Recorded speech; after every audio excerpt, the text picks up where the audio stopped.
जीर्ण वयण जे करन्ति भावेण अमला असंकलिठा ते हुंति परित संसारी। बोलिए भगवान महावीर पावन चरित गुरुदेव जी। बंदो मन वच काये भव सागर को तरण में करो हमारी सहाय। जिन शासन जिन वाणी सदा जयवंत हो, श्रवण संग सदा अविचल मंगल हो।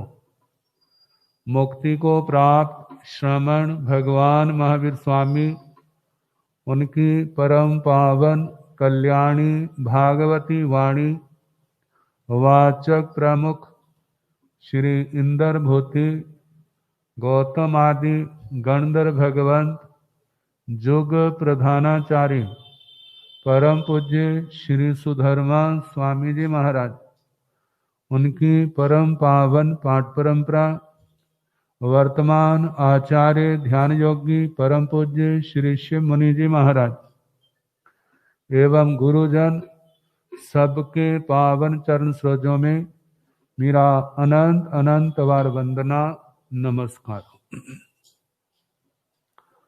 अत्र विराजित परम वंदनीय परम पूज्य क्रियानिष्ठ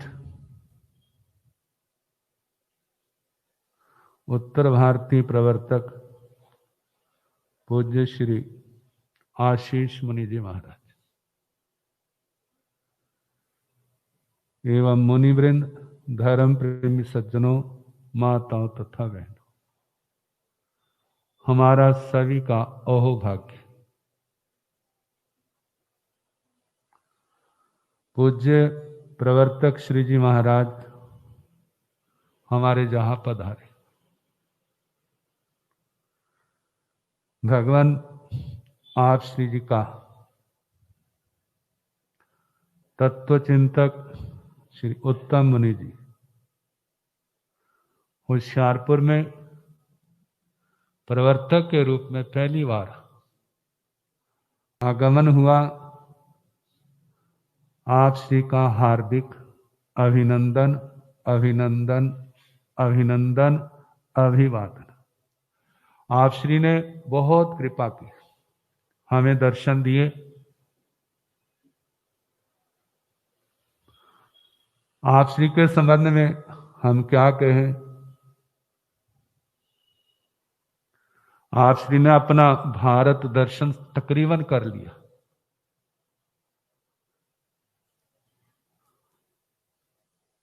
जम्मू तक तो जा आए, चौमासे से पहले, और इधर देखें पंजाब, हरियाणा, दिल्ली, यूपी, उत्तरांचल, राजस्थान, गुजरात, महाराष्ट्र, जहां तक केरला तक भी, और वहां के केरला नहीं जाना होगा। एक दृष्टांत तो सुनाया था उधर की भाषा का, मिले थे तो मतलब उस और का ही। नेपाल के तो है ही, नेपाल में चमासा भी हो लिया, नहीं जा आए मणिभद्र जी का। तो देख लो कहां कहां तक आप श्री का विचरण हुआ, भगवान की पावना सुनाई, और ऐसी दिव्य विभूति वहां से चले आए हैं, लेकिन वहां के लोग अब भी याद करते हैं।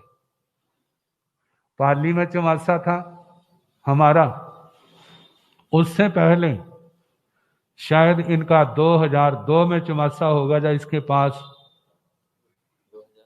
2001, और हमारा था 17 में। लोग याद करते थे ऐसा चौमासा नहीं हुआ। इतनी जागृति, इतना सिखाया, लोगों ने लाभ लिया।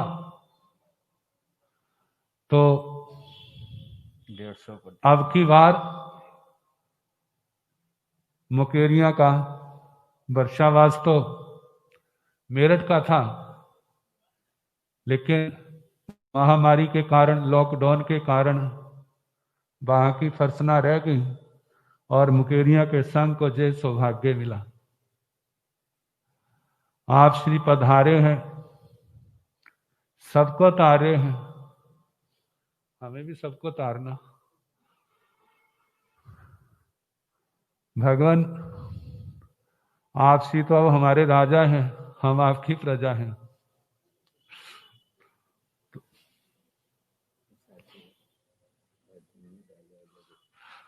हमारे कहते साथी हैं। ये आप श्री की उदारता है, महानता है। तो मैं कुछ थोड़ी देर सुनाऊंगा, फिर उसके बाद भगवान कृपा करेंगे। कल प्रसंग चला था 4 प्रकार के गोले। मोम का गोला, लाख का गोला, लकड़ी का गोला और मिट्टी का गोला। ऐसे ही साधक तो लौकिक क्षेत्र में भी होते हैं, लेकिन जहां पर लोकोत्तर आध्यात्मिक साधकों का वर्णन है, इन गोलों को संसार में भी घटा सकते हैं। कोई काम शुरू करते हैं, बड़े उत्साह से करते हैं, लेकिन जब थोड़ा सा कष्ट आया तो एकदम हाथ पैर फूल कर छोड़ बैठे। एक ने कुछ सामना किया, लेकिन जब देखा मेरे बस की बात नहीं है, फिर छोड़ दिया और एक आगे बढ़ा।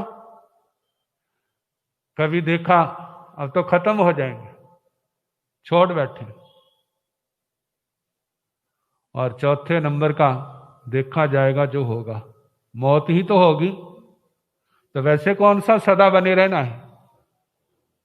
देखेंगे, प्राणों पर खेल गए, पूर्ण सफलता पाली। ये चौथा गोला मिट्टी का। कल बताया था अध्यात्म क्षेत्र में बड़े उत्साह से नियम व्रत लिए, दूसरों की देखा देखी। एक जगह एक भाई ने की व्रत किए मांस कमन, तो उसके भाई को भी जोश आ गया, कहता मैं भी मांस खमन करूंगा। कुछ दिन बाद पारने के बाद आ गया, कहने लगा मेरा बेला करा दो। गुरुजी ने करा दिया। एक दिन तो निकल गया, दूसरा दिन निकालना मुश्किल हो गया।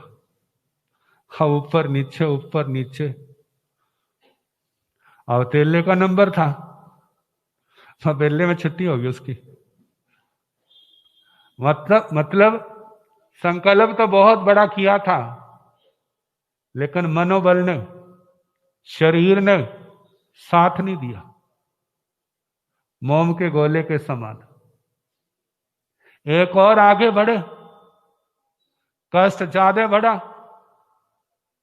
धर्म के प्रति श्रद्धा तो है, भावना भी बहुत है, लेकिन शरीर साथ नहीं देता। परिस्थितियां ऐसी बन गई, थोड़ा ज्यादा कष्ट आने पर वो क्या हो गया, पीछे आ गया। तीसरा व्यक्ति, देखा जाएगा जो होगा। बढ़ते गए, लेकिन जब सामने मृत्यु आ गई तो उस समय क्या हो गए, लकड़ी के समान जल के राख हो गए, मतलब सब छोड़ दिया। और चौथा जो है संकल्प का धनी, बढ़ने लगा है,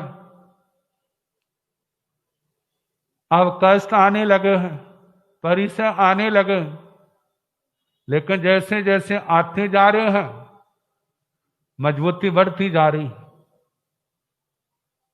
मानव मारणांतिक कष्ट आया है तो भी घबराया नहीं, सोचता है धर्म करते मरेंगे, इससे बढ़िया और कौन और क्या सौभाग्य होगा।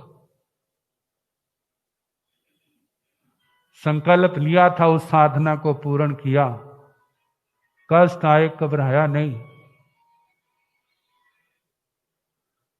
ये चौथे प्रकार का साधक। शुरुआत तो जीरो से ही होती है, 100 से तो नहीं होती।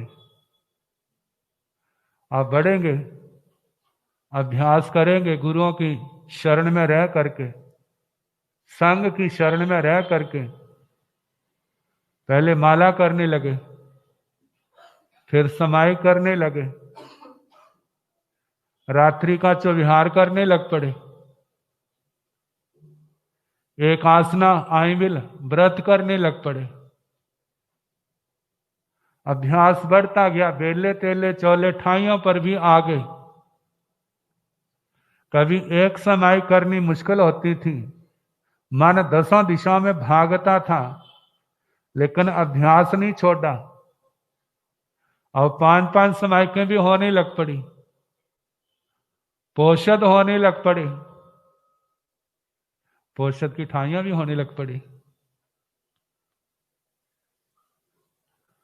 इस बार पर्युषणों में 2 ठाइयां हुई, एक तो पोषद में चौविहारी ठाई और एक पानी वाली ठाई पोषद में। तो जो हिम्मत बढ़ती गई, ऐसे स्वाध्याय में, जप में, सेवा में, क्योंकि ये सारी क्रियाएं संबर और निर्जरा का कारण है। जैसे जैसे कर्म कटते जा रहे हैं वैसे वैसे आत्मा में हल्कापन आ रहा है, भावनाओं में निर्मलता आ रही है। देखा जाए तो ये साधना की सफलता है। साधना की सफलता देवलोक पाने में नहीं है, साधना की सफलता धन दौलत परिवार मिलने में नहीं है, साधना की सफलता है आत्मा की निर्मलता में। जे परिवार, जे धन दौलत, जे देवलोक तो इस आत्मा ने अनंतावार पाए हैं, लेकिन कर्मों की गांठें नहीं खुली। जब कर्म ग्रंथियां खुली, आत्मा के अंदर करुणा भाव बढ़ने लगा, धर्म के प्रति दृढ़ता बढ़ने लगी, सहन शक्ति आने लगी, मृदुता विनम्रता आने लगी, सरलता संतोष समता आने लगे, आत्मा का ज्ञान निर्मल होने लगा। ये साधना की सफलता है। विपरीत परिस्थितियों में भी भावनाओं में खोटापन नहीं आता, मैलापन नहीं आता। ये साधना का वास्तविक फल है। श्री उत्तराधीन सूत्र के 29वें अध्ययन में फरमाया है, धम्म श्रद्धायण भंते जीवे किंग जनी। भगवान, धर्म श्रद्धा से आत्मा को कौन से गुण की प्राप्ति होती है?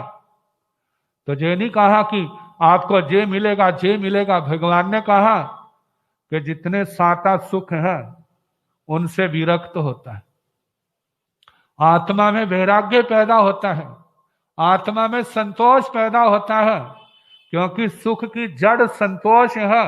सुख की जड़ जो बाहर के साधन नहीं है।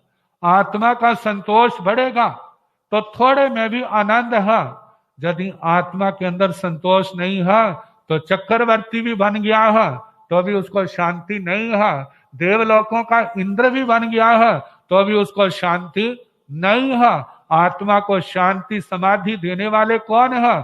जो अंतःकरण से किए गए धर्म की साधना से जो आत्मा के अंदर जो संतोष पैदा हुआ, वैराग्य भाव पैदा हुआ, जिस वैराग्य आया, संतोष आया, धर्म में मन लगने लग पड़ा, संसार की ओर से ध्यान हटने लग पड़ा। ये सारा समाधि का मार्ग है, शांति का मार्ग है। कितने लोग कह देते हैं इतना समय हो गया शांति नहीं मिली, तो क्यों नहीं मिली? क्योंकि जो धर्म ध्यान करते हैं उसके बदले तो संसार की तमन्ना है। हमारा बिजनेस नहीं चलता, हमारे घर औलाद नहीं है, हमारा जे नहीं है, उसको तो उसमें लगा देते हैं। फिर आत्मा की शुद्धि कैसे होगी? आत्मा की निर्मलता के बिना जो गुण कैसे पैदा होंगे? फिर साधना की सफलता कैसे होगी? तो इसलिए कहा जाता है मोम के गोले तो है ही, क्या वरना पहले लाख के बने, फिर लकड़ी के बने, फिर उसके बाद मिट्टी के गोले के समान गिल्ली मिट्टी का गोला बनाया। जैसे जैसे टाइम निकलता जा रहा है, पानी सूखता जा रहा है, उसके अंदर मजबूती आ रही है। धूप में रख दिया तो गोला और क्या हो गया? मजबूत हो गया। अग्नि के पास रख दिया और मजबूत हो गया। किसी ने अग्नि में डाल दिया, अब तो उसको पानी का भी डर नहीं रहा, पक गया। ऐसे ही बढ़ते बढ़ते आत्मा कहां से कहां तक पहुंच जाती है। भगवान महावीर स्वामी जी का जीवन कि हमारे सामने कितना बड़ा दृष्टांत है।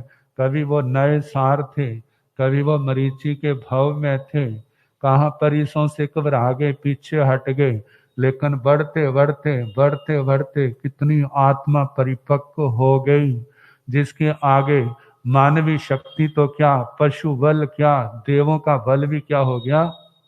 हार गया और अपने लक्ष्य को पाने में सफल हो गए। हमने भी उस पावन लक्ष्य को पाना है तो इस ओर बढ़ना है। अब इसके आगे 4 गोले आएंगे। पहला लोहे का, दूसरा जस्त का, तीसरा तांबे का और चौथा सिक्के का। अब ये गोले कैसे हैं, ये किसका प्रतीक है? जैसे समय होगा सुनाने का प्रयास किया जाएगा। आप पूज्य प्रवर्तक श्री जी महाराज कृपा करेंगे इन्हीं शब्दों के साथ।